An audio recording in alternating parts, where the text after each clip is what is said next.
We're live in 3, 2, 1. And welcome everybody to another episode of the Planet Mullins podcast. Yay. Today I have an amazing singer-songwriter who's just got, for her tender young years, well, however many there are, has accomplished unbelievable things in the music business. And we're going to get into all of that stuff. Please join me in welcoming to the Planet Mullins podcast, Kris Angelis. Hello. Hi, Kris. We were talking yesterday, and I thought, maybe since you're at the top of the iTunes charts with a #1 debut and singer-songwriter, that they would just give you the key to the city of Los Angeles and have Kris Angelis, California. Oh, that'd be cool. And then what does that give you? What does the key give you? I wonder. Yeah, where do you get to go? Do you just get to go inside like the DMV and, take all the DUIs off for your friends? That would be great. Like if I just didn't have to wait in line at the DMV, that would be worth it. It would be worth it. And no DMV, and then, you can change whatever the court records are on that one, maybe you don't, but I remember that one person that I dated that had this like super long prison record. I found out later. And I was like, well, you could get, if the key to the city, you could go in there and you could say, no, this person was an angel. Wow. All right. they were fine. They've done 30,000 hours of community service. Bum, bum. I don't know if any of my friends or exes have been in prison. They have hidden it from me well. So. Well, that's good because you look like the kind of person that would be able to post bond for a friend. I would hope that I would be able to help them out. Yeah, I've only had to do that a couple of times, but it was certainly not over anything musical. And we're here today to talk about your wonderful new album, which I found out about just randomly by chance on Facebook a few weeks ago when all of a sudden I was on there. And, for people who are watching, and we're doing this in October of 2020, and it's Grammy first round balloting season, and there's all these albums, and I've been getting flooded since June the 3rd, and then all of a sudden just like boom, then you pop up on there, and I went, whoa, who is this person? You were so like cordial, and really nice, because you were in one of those consideration private groups just saying, hey, howdy, my name's Kris, and how y'all doing? Yeah, well, I'm glad you saw my post. Thanks for checking it out. Yeah, I saw that, and then some dweeb like pipes up with this dark, horrible vibe, like, I don't know why you're in this Grammy group posting this and that. I'm thinking, dude, just step away from the computer, brah. I don't understand why anyone would feel that way. It's like, hi, because I'm on the Grammy ballot. That's what it's for, right? Right. Well, you're I didn't know it was only for you. Well, yeah. I mean, I just I had just like one of those, I don't know, older brother moments or something where I was like, just want to crawl on the computer and punch the guy and say, at least give her a chance to say the title of my album is XYZ. I mean, he was just so rude. Well, thanks for coming to my defense. Well, it's certainly a pleasurable album that you've created, and just watching your videos, and I started seeing, oh, there's more to this whole thing than just somebody strumming a G major chord, for example. Oh, well, thank you. Well, let's just start right with the iTunes thing. I mean, that's fascinating for me because when we talked yesterday and I was doing my show prep, there are all these things that kind of got left out because we were just getting to know each other over the phone and this and that. And then all of a sudden I pulled up an email from you that says, the album debuted at #1 on singer-songwriter on iTunes. I mean, my God. And you didn't even mention that to me. So you better tell the story right now about that album. I mean, okay, I guess there's a sort of a story. I don't know. I had this album and I had been working really hard to just, get people to pre-order it on my website just so that I could fund it, Right. And sure. Like in the back end, like I made this album, now I need you to buy it so that I can pay for it. So I'd been working really hard for the last, the couple months before that. And then I had been invited to a Paramount Pictures pre-Grammy party for Rocket Man. And I got all dressed up, like in my sparkly, striped, multicolored sequin jumpsuit and my blue fake fur coat and giant sunglasses because it was a Rocket Man party, obviously. Right. And and I just was hanging out with some people at that party. It was really fun singing Elton John songs and stuff. And then while I was there, it became midnight, and I just was like, I'll check if my album is on iTunes. It should hit at midnight. And I looked and I was like, what the? It's number one on the singer-songwriter chart. It was really kind of unexpected because I hadn't been pushing iTunes at all. Just because, website is, you get to keep all the money. And so that was a really cool surprise that I guess showed that a lot of people were finding it and getting it themselves, regardless of my efforts. So that was cool.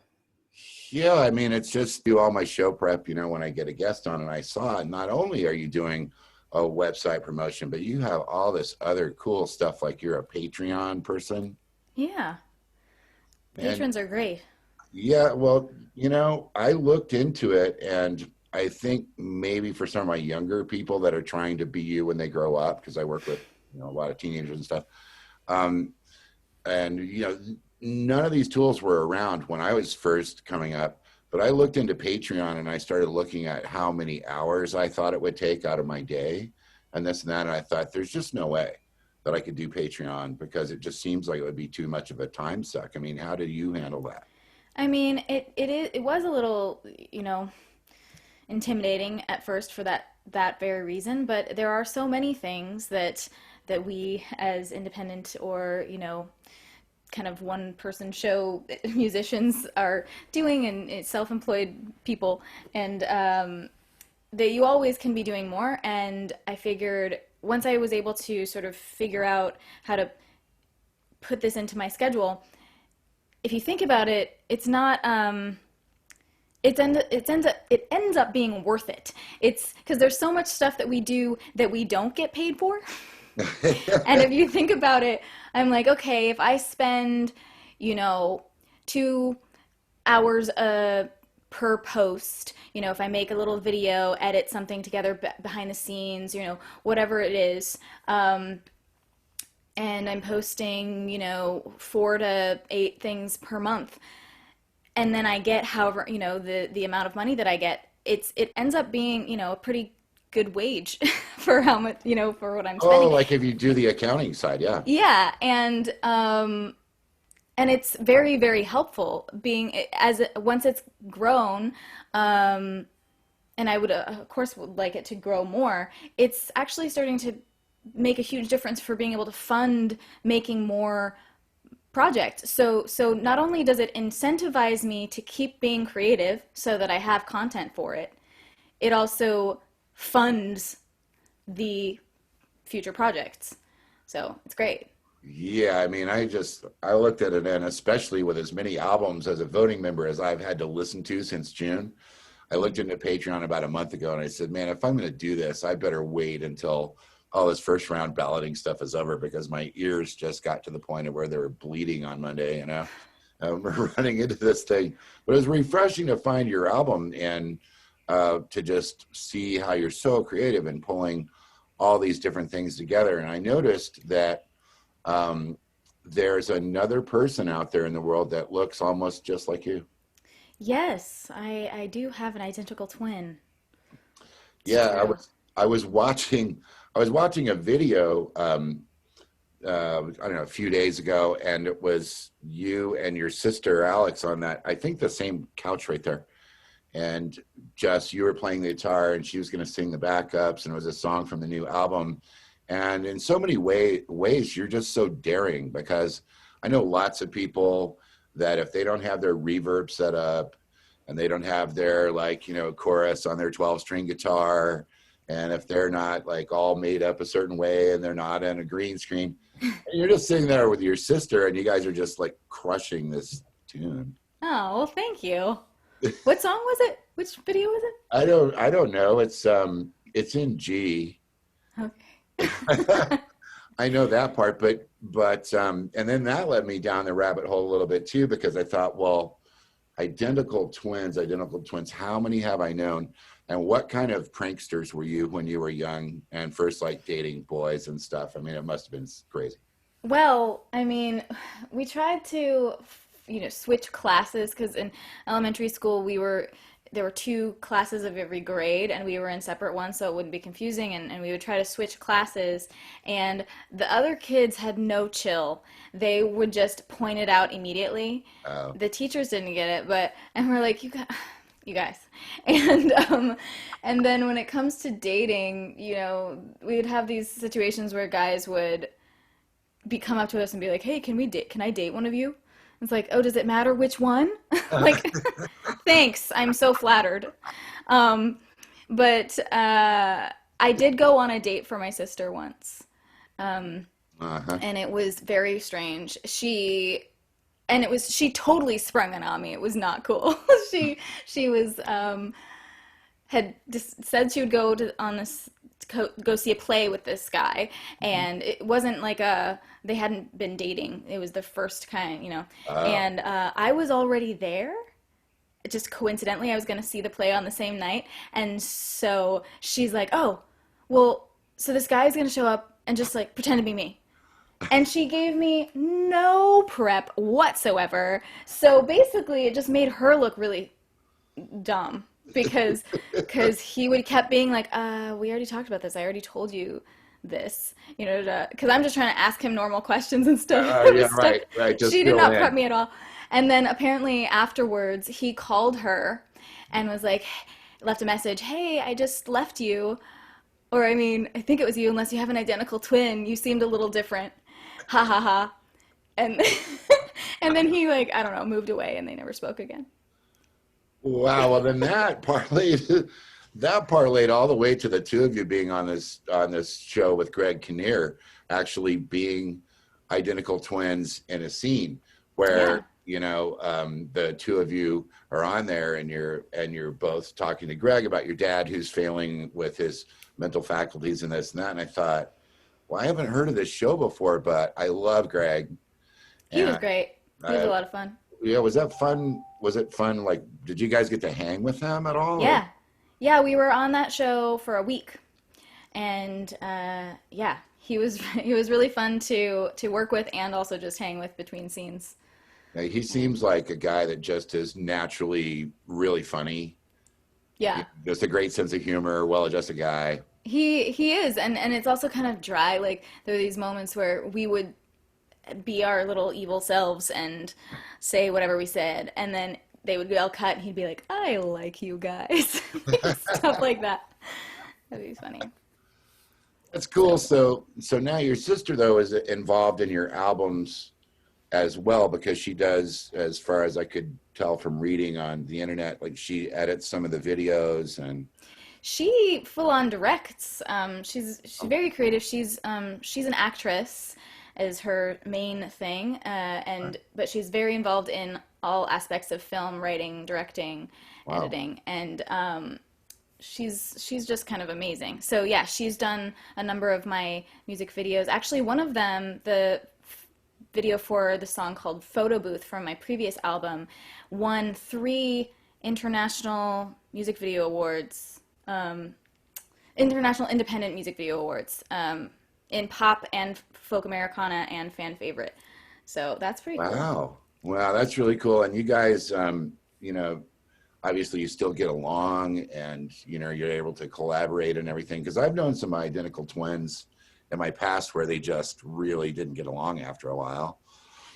Yeah, I mean, it's not always perfect, but we are, I think, getting better as we get older, and we always have each other's backs. Like we'll be in the worst fight ever, and then come back together a couple hours later like nothing happened, or she's supposed to sing with me at a show and she's left the room like, "I never want to see you again." And then she like shows up on stage like, "Hey, got you," and actually one time we were on this episode of Bones, the TV show Bones, where we were playing conjoined twins, and we got into the biggest fight on the way to set.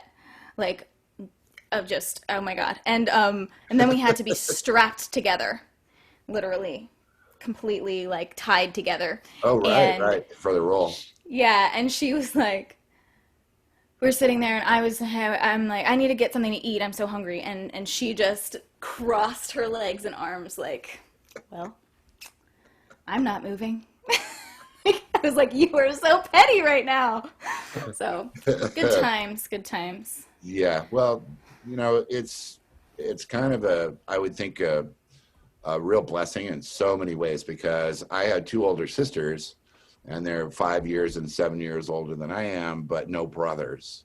My dad was gone through pretty much most of my childhood because he was so busy working on stuff. So I was just around like massive amounts of estrogen for years. I think my brain has been damaged. Wait, are you saying that women are brain damaged? No, I'm just saying that there wasn't much of a male influence in there in my earlier years. And it wasn't actually until I got into bands that I started feeling like, the camaraderie of like, oh, this person could be my brother, or this person could be, my good best friend because he's just so cool and he plays bass and we listen to all the same albums and this and that. But, when I looked at you originally, I was thinking, okay, so Twilight is going to become a new series and it's going to star this girl.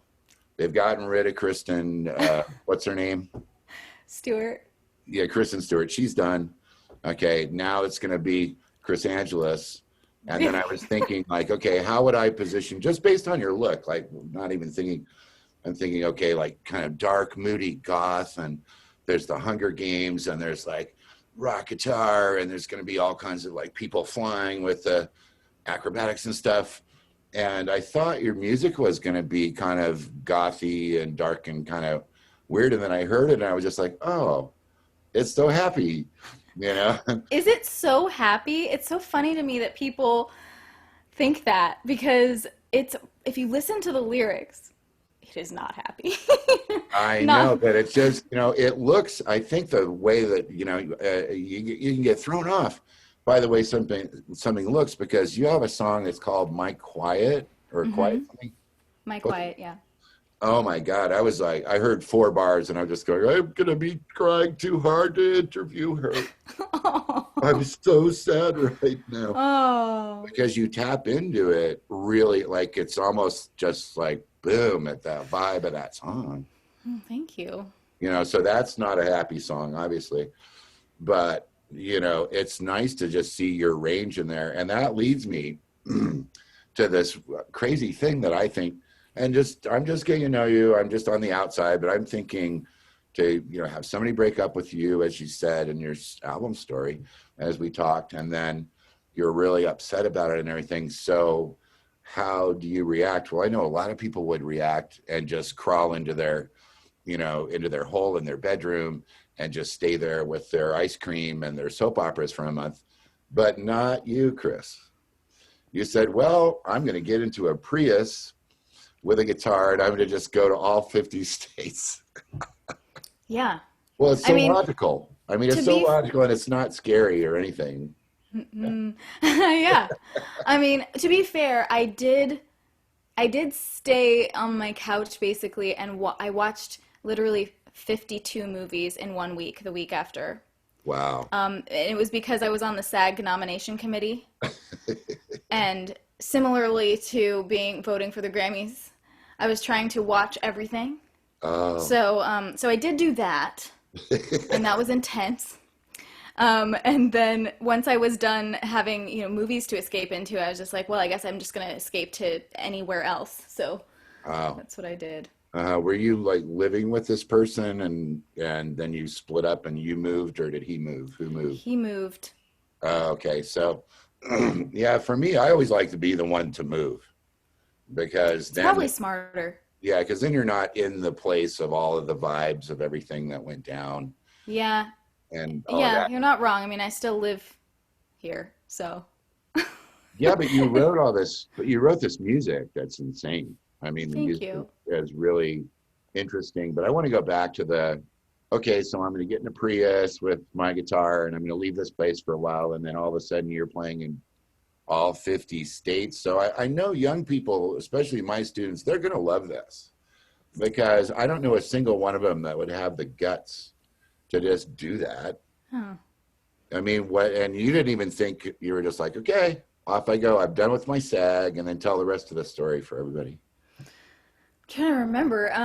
It was only 2019, so Yeah. I mean, a lot has happened since then. yeah, that's true.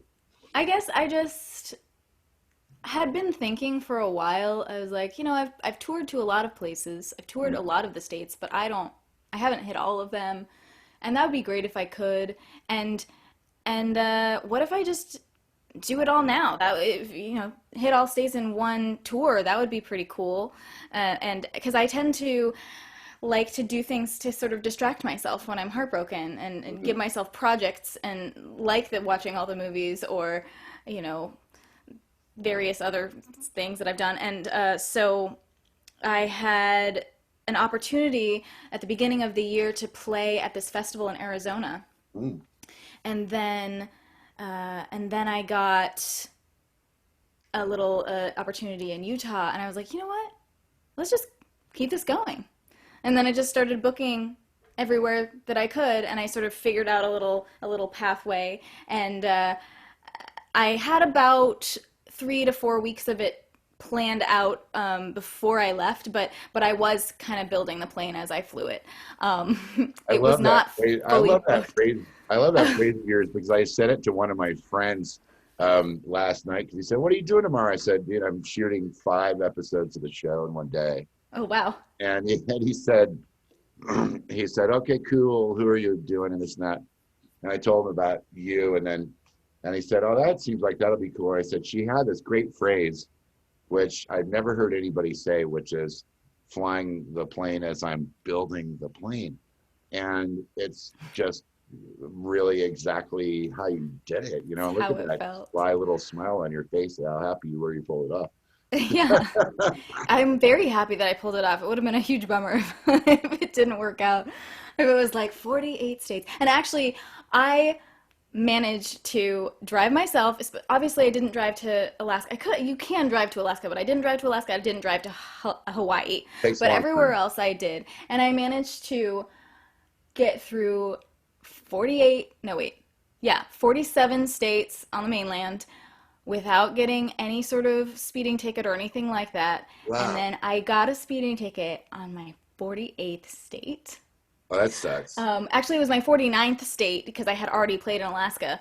Okay. But on like the last possible state that I could have driven in at the end of the tour, I was like, dang it. Like, and I tried to tell the police officer that and everything. I was like, please, man, give me a break. And he was just like, sorry. Yeah, No, yeah. you're not. No, I know. Well, that's a whole rabbit hole there too. I mean, in California, I was never famous enough to be like Jay Leno when Jay Leno would get stopped, or Jerry Seinfeld when he would get stopped, because those guys would be, or Tim Conway Jr. from KFI, because those guys just get a pass. The officer comes up, "Oh, Jay, we Well, love your." why? Oh, yeah, that makes sense. Let's give the celebrity who has all the money a pass to not, you still broke the law. I'm over here being like, hey, I'm this independent artist. I only have a couple more, dollars to buy food tonight and gas. Thank Right. you for this $250 ticket, Ooh, you ooh. know? Well, that brings us to another topic we touched on yesterday a little bit too, which is, looks can be really deceiving, because, I can see a cop coming up to you and just saying, "Oh my God, here's another like stunningly beautiful girl. I'm going to make sure that on her way up in the business that she, struggles enough, or, I do my part to, keep justice going." Because, yeah, I mean, it's just weird the way that people think about it. Like I told you yesterday, I had an extremely attractive older sister, and her life was just hell for years. Hmm. I mean, I would hope that people aren't thinking that maliciously, but I have no idea if they are. No, it was just it's just strange, because regardless of what any of us looks like, we all are facing as artists a similar set of problems, I think. And it's not, I don't know that it's easier if you're look a certain way or look a different way or whatever. I mean, for me, I was just always audio oriented anyway because I'm an instrumental jazz guy. Yeah. It is my thing. But so anyway, you're finishing the tour and you've done all your different states. You have this ticket to pay, and then you pay your ticket, obviously, or you wouldn't be sitting there. And then the album came out. When did the album come out exactly? It came out in January of this year, January 24th. Okay. Is it your like fourth album, fifth album, second album? Well, I put out my first like full-length album in 2014, and then this is my third EP after that. Wow. Yeah. Okay. So it's an album, it's just a short album, which I think is how we have to do it these days. Oh, wow. Well, why do you feel that way? I think because, I mean, it's not have to, but it tends to be more like, especially if you're independent and financially limited, it's easier to produce 6 songs and all of the money that takes and put those out and put all of your promotion efforts into those, and then be able to use more songs later to continue being relevant, rather than blowing it all on, a 12-song album and then not be able to do something else for another 2 years. Oh, right, because it's just so expensive to do that many songs and to do all of that. And well, does it coincide with just how you recover from the relationship-y kind of stuff? Because I've had, similar experiences where I was just so heartbroken at the end. And early on, I would stay heartbroken for a really long time. And eventually I just said, I've got to come up with a way out of this. And my slogan in the 90s became turn your heartbreak into cash, because that's how you get the revenge right there. And I think I had told you this story of this girl that I met from overseas, and then all of a sudden, it fell apart. And then I had a #1 song that I wrote for Eric Marienthal, this jazz guy, and I was bringing in all this publishing money and stuff. And eventually, she came back around, and I was like, no, bro, that's okay. I don't need to go through this again. And, but we all just keep our process going and keep writing about things. I mean, in your next project coming up, do you have a different theme that you're already kind of thinking about rather than the heartbreak of stuff, or is it heartbreak with a new person? Or are they just happy with a new person? Or, I mean, I don't know. I mean, it's sort of, I'm still in the process of writing it, so I'm not exactly sure what the theme is going to be, other than I have an idea of, and this may change, so hopefully, Okay. But the idea right now is unsent letters. Like the idea that songs are the things that you want to say to people that you can't actually say. Wow. So like that. Yeah, I like that idea a lot. I mean, I think all of us during the heartbreak phases, especially, late at night or whatever, you might be writing a text or writing an email. And, they always tell you in internet class, do not hit send on that on that information, because, it lives forever. They can always refer to it. It could end up on the internet. It could end up in a court case. Anything could possibly happen. But if you put it all into the songs, you're not associating it with just that person, maybe, but it becomes a more universal thing where all of your listeners can go, oh, I felt like that, or I wanted to say that to a person and then I didn't have the courage to do it. But you just seem to be so bold, like you could just pull off anything or something. Oh my gosh. Wow. Thank you. Well, I've been told that I'm bold before, maybe to my detriment. I'm not sure. But hopefully it's good. Well, you made it through the 50-state tour without getting, beat up or, dismembered or anything, which would be, just. Yeah. Actually, there was one of the evenings, because I tried to stay with friends mostly, or at least friends of friends. Okay. And there was, if you've heard of couchsurfer.com. Oh yeah, of course. I know all about that. No. Yeah. So there was one that I stayed at it was a couch surfer, and because it was like an incredibly long drive, I Mhm. didn't end up getting there until after midnight. And so they were like, well, there's a lockbox and you can let yourself in.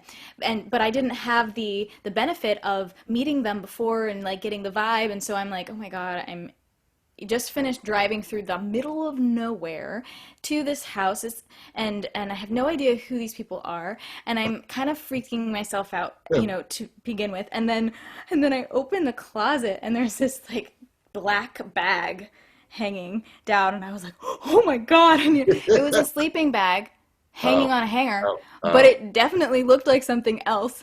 And I was just like, what is going on? You're like, there's a So dead body in the bag, and I'm next. I mean, I definitely did check. But it turns out they were lovely people. So Oh, that thank it's God fine. for that. I mean, it's just kind of like when you tell me stuff like that, it reminds me of these horror movies I used to watch when I was younger, where there'd be, the two cute girls from the sorority, and they're going to take this drive across whatever, and then they get to the place, and then, there's all these creepy people in the haunted house, and the girls are like, "Oh, I think, well, we don't have anywhere else to stay." They go in, and it's just all kinds of. Yeah, I know people keep saying that I'm brave or whatever, and it was like maybe I'm sort of stupid. Like I can talk about it now because it's It's over yeah. and I'm not doing it right now. Right. But I didn't tell people I was by myself when I was doing it, and Uh-huh. I don't want to do that again. I'd like Uh-huh. to have at least one travel buddy. Yeah. Well, I don't think you're going to have any trouble finding somebody that'll want to do that with you. And just, my initial hunch on just meeting you. But before we go to another topic, I want to say about one amazing thing that happened to me about 2 years ago. And it's, just, I'm going to try and keep it brief. So I get this phone call, and I'm at a piano store, and I'm a piano teacher. And it's a phone call, and the piano store owner comes over and says, "This is a phone call from you from the Bay Area," says San Francisco. "Some guy, David, wants to talk to you about your piano book." I said, "Great," because I've written a few piano books. Mhm. So this voice comes on. "Is that Rob Mullins?" I go, "Yeah." And it says, "This is David." I can't remember his last name. "And I just bought your piano book, and I love it. And I got a few questions. Um, can I take a piano lesson?" I said, "Yeah, sure, man. That would be great." Because I've been teaching over Skype for years. "Okay, when do you want to do it? Because I'll drive down." And I'm like, "You're going to drive down from the Bay Area to take a piano lesson in LA?" And I said, "Yeah, let's do it." So this little teeny man shows up, and he's 84 or 85, and he has my book, and he's got this car, and he's like dressed in a suit out of respect for jazz. We start talking, and he says, "I have a book too." And I go, "What is your book?" And he says, "How I sailed around the entire planet Earth on a sailboat, supporting myself with a clarinet." Wow. And So I you would went, just go and busk in different ports or something? he had a boat, and he just took off. He would leave off the coast of Florida. I guess it's a good place to leave from, or Baja or something. And he would just go across the But ocean. how did he support himself? Just like street performing? Yeah, he would just get off the boat. He would dock it, make sure he was in a place where he wasn't going to get, the boat stolen or towed away or whatever. And then he would just go into the city and start saying, "Hey, my name's David, and I have these CDs." He had tapes and CDs and stuff. And all of a sudden, he's playing at like the Italian restaurant, and then he's playing at the Jewish Community Center, and then he's doing this and that. He just did it. Oh, He that's did it cool. 3 times. Wow. Yeah, I know. It How was an long did amazing that thing. take? Years. Wow, that's amazing. I said, "And your wife stuck with you through all that?" And he said, "Yeah, I kept thinking when I get home she wasn't going to still be there, but she was there." She didn't come? And I know that's what typically, right? But no, she didn't show up. She had to fly and rescue him when he crashed in Greece against some rocks, and the boat split in two. Wow, okay. But and it was so wild because he came down a few times, and then said, "What are you going to do next week?" "Oh, I'm going to drive down to Florida and see my daughter-in-law." "You're driving from your 80?" And they said, "Well, I play 2 gigs a week here in Oakland. I got a 4-hour solo piano thing at this hotel, and then I go over and do a 5-hour over here." That's I'm thinking, amazing. dude, you're like the man. So Yeah.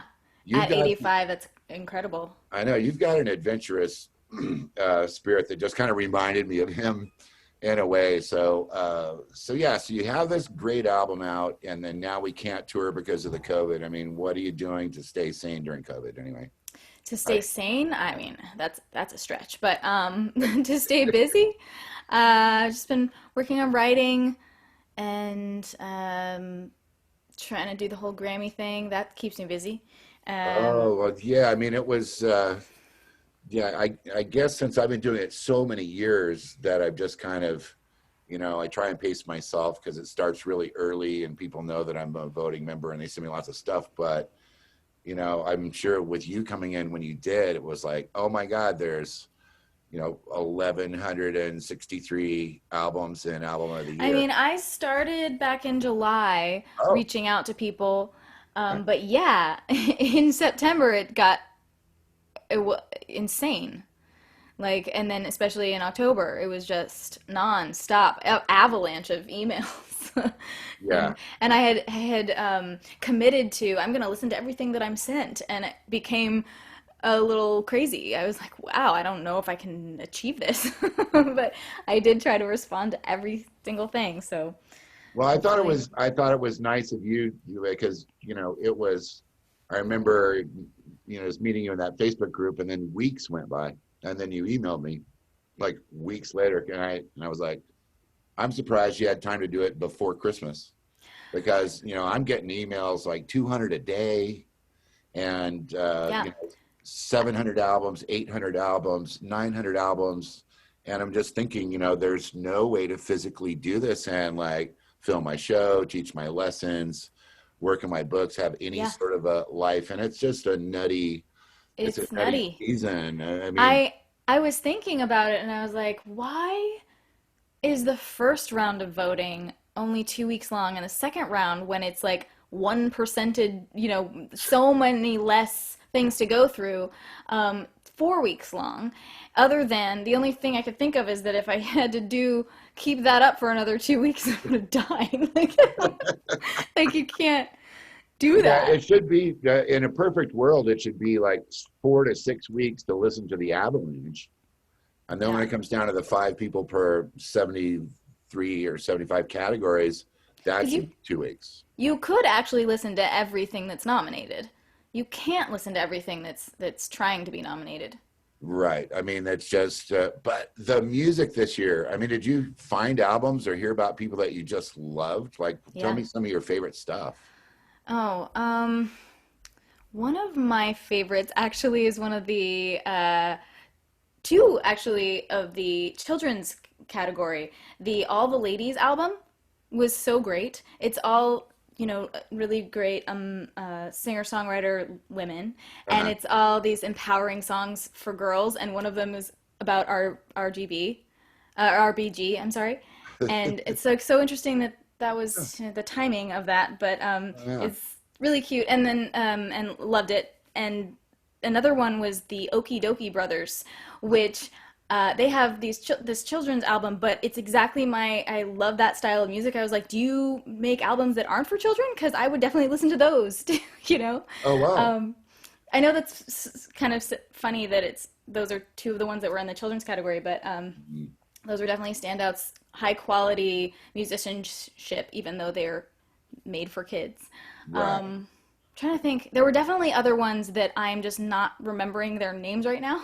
Well, there's so many. I mean, how could Yeah, you remember everybody? I mean, one of the ways I've been able to remember is that people that I found their music particularly interesting or that I thought could use some help being promoted, I've been putting those people on the show. nice. Because that's a thing where I just noticed in doing the show for a couple of months that after the shows come out and people see them, it's starting to generate work for people, Sweet. Well, thank you so and much for having me on for that. well, I can't promise that you're gonna, get a gig or anything, but a lot of people do, and I'm really hoping that that'll happen for you too. But here's a question, because you're relatively, in comparison to an old vet like me, you're relatively new in the business. Are you still thinking at some point? Because I always thought this when I was younger. Oh, I'm going to get signed to a big label, and everything's going to be great. I mean, do you have any kind of thoughts like that? I mean, you've developed yourself to the point to where, okay, you're already getting number ones on iTunes. You're already on Billboard. You're already acting. You got more music coming out. You have a brilliant album now. Do you think some big label should just jump and pick you up right now and spend all the money and make you huge, or what? I mean, I have definitely had a lot of time to think about that, and I don't know. I don't think that it's 100% necessary to have a label right now, other than if unless they are uh, very have a lot of clout and a lot of funding to put behind you, because that's really what you need. You need someone that's going to knock down the doors and front the bill to Right. so that you can get to the higher levels. But other than that, if you have a good manager and can book yourself and stuff, like I don't want to give up anything of my freedom and masters and all of that stuff Mm. unless it's going to be life changing. You know what I mean? Right. Yeah. I had a lot of arguments with label people when I was signed to various labels. I've been on Warner Brothers 2 times and had just not really pleasant experiences either time. And I've done a lot of indie stuff on my own. And, when I was in my 20s and early 30s, I had a record deal in Japan and I had one in LA and this and that. And they were all saying, hey, man, we really want you to do this particular kind of thing because we know this is what's going to sell. And I was fusing jazz and rock and like synthesizers and wild guitar synth parts along with acoustic piano and jazz fusion is what they kind of called it. Although I had some softer piano stuff. So I get over to Japan to do this tour and the place is sold out. They've spent a lot of money. And then they come back to me, like the backers come at me after the thing and they're like, this is a terrible show. We were trying to promote you as a soft kind of, Kenny G-ish type of dude Hmm. that all the girls would fall in love with. And you're out here playing like hardcore rock and dancing around. And Did they not know? Did they not listen to your music before? well, I'm there's confused. there's too many genres. Like my jazz would cross too many genres and they wanted it to be a certain type of thing and they hadn't really done research on my past albums. I do find it strange when I've had a couple of experiences like that where someone booked me and then they were upset about what I was. And I'm like, well, that's not really my fault. You should have listened to my music before booking me, or at least, expressed what exactly you wanted me to do, and I could have told you whether or not I would do that. you know? Right, exactly. Yeah, it's like, somebody goes on to YouTube and they go, okay, there's now 1,100 Rob Mullins videos on there. And then they watch, 30 seconds of two of them and they go, oh, well, we figured that guy out. Yeah. No, no, I don't know. it's, it's not that. But in a perfect world, Kris, before we wrap up, and I just got to thank you for stopping in and hanging out and everything. I'd love to hear you play one of your songs for everybody or something, if you wouldn't mind. Maybe Yeah, of something off course. the maybe something off the new album would be cool. Yeah, Yeah. definitely. But just to say, I'm not like talking. I don't want to talk negatively about anything. I think there are a lot of people out there in labels and stuff that can do a lot of good. My Yeah. biggest thing would be, yeah, being able to have the connections so that I Mhm. could, collaborate with the artists that I admire and stuff like that. And I think that labels can help a lot with that kind of thing. Oh, So I'm not saying absolutely. it's not completely off the table. I just would be very careful about it. Well, yeah, you have to be. I mean, obviously, because I was in situations where one word in like paragraph 30 cost me 100 grand because it was the way the lawyer worded that on their end. When I went to my lawyer, it's like, nope, you missed that word. Oh no. Well, Yeah, so maybe they missed that word. so I can't even speak that word. So what are you gonna play for us? I'd like to play the song that is the first track on the album. Okay. Um, And what's the and title of the album again, so everybody knows? the title of the album is That Siren Hope, which is, referencing the mythical creatures, sirens, who sing about love and whatever you want, and they lure you in only to let you crash on the rocks and Oh, drown. that's a nice, happy little theme. Thanks a lot. Yeah, and I started feeling like hope was kind of like that. Uh, It was a dark place, guys, and and in that same vein, this song is called "I Hope I Never Fall in Love Again," um, meaning I hope that I never get heartbroken again. But okay. yeah, Can't wait to hear it. just gonna turn this down just a little bit. Alrighty. All right. I hope I never fall in love again. It just hurts too much and always ends. I don't believe in what that Shakespeare penned. I hope I never fall in love again. I think we both know what is really true. I couldn't even if I wanted to. Oh, because I'm still in love with you. Oh, because I'm still in love with you. I hope I never fall in love again. You know it's you and it has always been. Feels like my heart will never ever mend. I hope I never fall in love again. I'm trying hard, but I just can't pretend. I never wanna fall in love again. Maybe I will, but I just don't know when.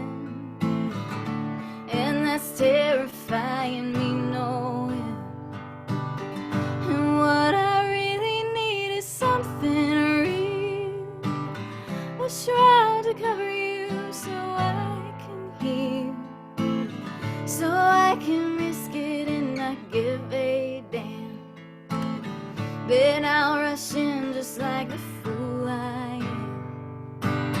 I hope I never fall in love again. You know it's you and it has always been. Feels like my heart will never ever mend. I hope I never fall in love again. 'Cause now I'm living in a fantasy that you'll come find me on that balcony. We'll run away and leave it all behind. But I'm running out of time. Oh, I'm running out of time. Gotta let it go and stop living in your shadow. I'm trying hard, but I just can't pretend. I never wanna fall in love again. I wanna risk it and not give a damn. Then I'll rush in just like the fool I am. Wow. Wow. Wow. Wow. Wow. It was just awesome. Thank you. Yeah. And, when you go to that like full voice and are really going for it, man, I might have to just do this at home before I try and talk you into it in the studio. Is I'm going to pull up a big sounding like giant rock drum kit and a Nirvana guitar, and I'm going to overdub that stuff on there and send it to you and see what you think, because you've got that whole dynamic of like that really quiet, soft, loving, beautiful thing, and then when you go to the kick-ass part, I just want to, we used to have cigarette lighters, at the stadium. Everybody would be 18,000 people, and when Prince would hit that one tune, it's like Yeah. now it's just cell phones, which is just kind of weak because you can't. Yeah, I mean, it would definitely be fun to try it in that vein. You're not the first person who said that they want it to go to that rock place, and I would definitely be down to try that. Yeah, we got to Maybe. try that. I mean, that's we'll talk down the road about doing that, because to be as fearless as you are to sing that kind of a thing in this kind of environment is really cool, because you're very in tune. The songs are great. There's I think a major label should definitely know. I'm not in a major label, but I know a lot of guys that are very powerful in this and that. And if you can, like you said, if you can get in the right situation, then it would be this overnight success of Yeah. whatever. But you certainly have, for as young as you are, you've put in a ton of time, ton of Yes. energy. It really shows in what you're doing. It's really fantastic. Thank you so much. And we just got to change it from Los Angeles to Kris Angelis. Yeah, we got to make that happen, and then hopefully, when the COVID gets out of the way, you can tour and get that whole thing happening again, because people need to hear music that's so good. Oh, well, thank you. That's very, very sweet of you to say, and I hope that it happens. I was had all this stuff planned for this year with touring and Oh, opening yeah. for people and stuff, and hopefully we can get back to that soon. Well, it's just, the hardest thing that I'm noticing with people is the mental side of no socialization, because I've always been a very sociable person at my gigs, and I'm an extroverted type person. And I remember in the early days of flying to Japan to do gigs, being stuck on the tarmac and just, okay, we're here for 2 hours at LAX. What are you going to do, Rob? I'm going to go introduce myself to everyone on the plane. There you go.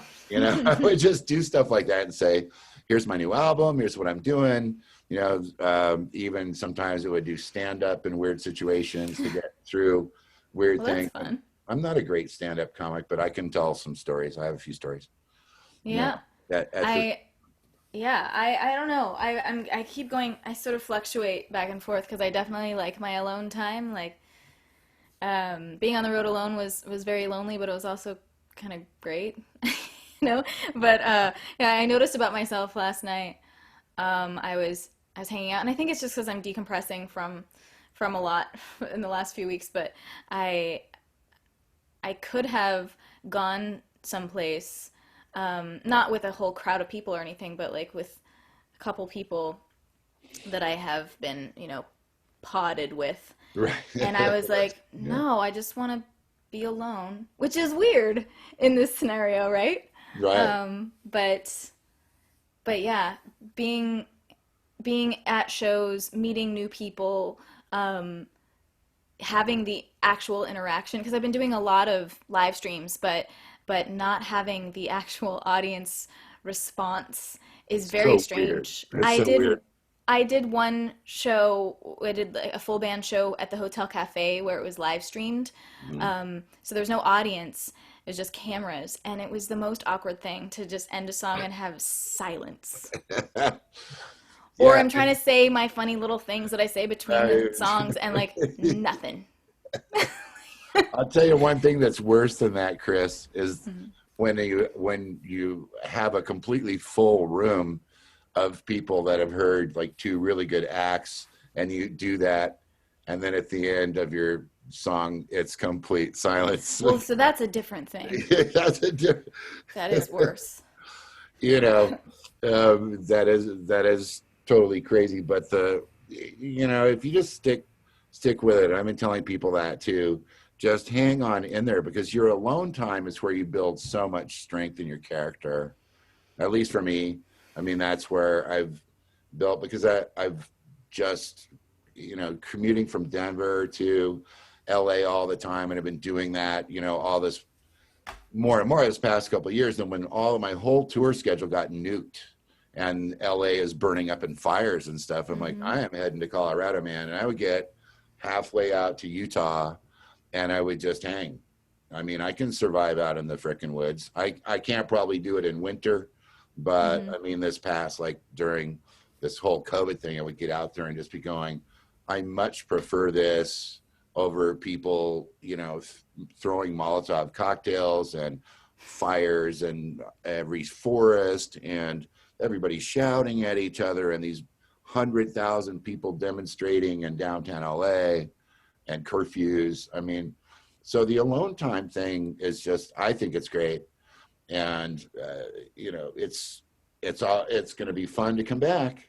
Yeah. Yeah. We're going I to, Yeah, I think that it's good, you know, definitely getting to really know yourself is so important, and but it's also I've had the thought that, and it is absolutely important to get to a place where you can be cool with yourself, and then if you're around other people, it's just adding to them and adding to you, and it's not like you're trying to fill a void. right. But I will say that I've had the thought too sometimes when you're like, oh, I feel like I'm so much better about this whatever kind of communication issue that I used to have, or this thing that used to be you know, loggerheads with someone or whatever. Like I'm so much better about that now, and it's like, how do you know? You haven't interacted with anybody. Maybe it's just been a long time since you've had to even deal with that. like you never know, and maybe you're just out of practice, and it's worse. I don't know. Yeah. That's just my anxiety talking. But Well, you know, part of the fun of being an artist is that we all have that dual natured kind of thing. Like we're all kind of, uh, you know, Jesus and Satan at the same time in a certain way. And it's that how you balance those various things depends on, you know, your experiences, what you're having. And what's making my friends nuts that haven't had to do like long periods of solitude, because I was crippled in high school. So I did 2 years of high school basically by myself in high school. wow. And that's where my character got really built, and music filled in a lot of gaps. But other people that are just used to, they're always out with their friends, they're always doing this, and they're always traveling. They have been just a mess during this thing. And for whatever reason, so many of those people have turned to me to kind of solve that for them. Like, how And did you do it? yeah, I said, and I said, I do it by having activities, being passionate. The Grammy floods me with new music. It's very exciting because that's one thing that not a lot of the members talk about, but it's just lots of great, incredible stuff. And you get all the albums free, right? Yeah. It's just like, you know, I discovered so many things and so many people, and it didn't cost me anything. And, Yeah. you know, I And think then, you know, that's, we can support them if when you find stuff you love, then you can support it. well, I think it's just great how you're managing all of these things, the social media and Patreon, and thinking, you know, long term and short term and all that. And you're obviously, you know, a lot deeper than people might think on the surface. Because you were going to be a lawyer, is that? Did you I actually mean, say I that, or was did never I say like that? No, you said that. going to be a lawyer, but I've been told that I should be, um, based on some stuff like in civics class and Oh, debates, civics class. and the one of the former, um, now I'm blanking on what it's called, the U.S. like the top lawyer in the country. What was this called? Supreme No. DA, District Attorney, U.S. Attorney, Yeah, yeah. Attorney General. Attorney General.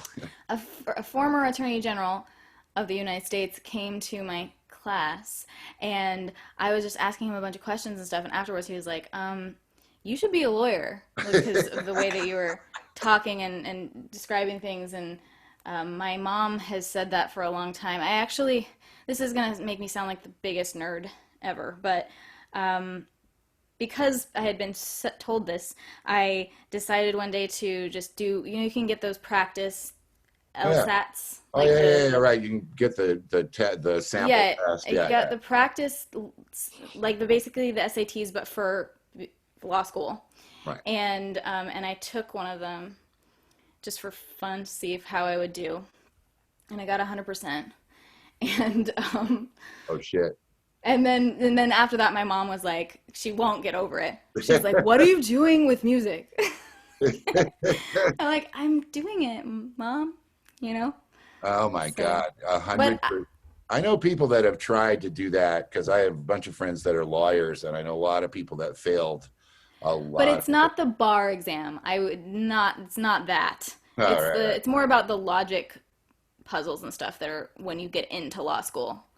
I would definitely Yeah, and not pass then, the bar exam. well, you know what I'm kind of happy about, Kris, is that because here's what I was afraid of when we talked about this, and we were going to talk about it today. I was thinking, I wonder who it was that told her she should be a lawyer. Was it a guy that she was having a relationship argument with, and her argument was just so strong, he was like left in his bathroom weeping, curled up in the bathtub with the bottle of vodka for a month?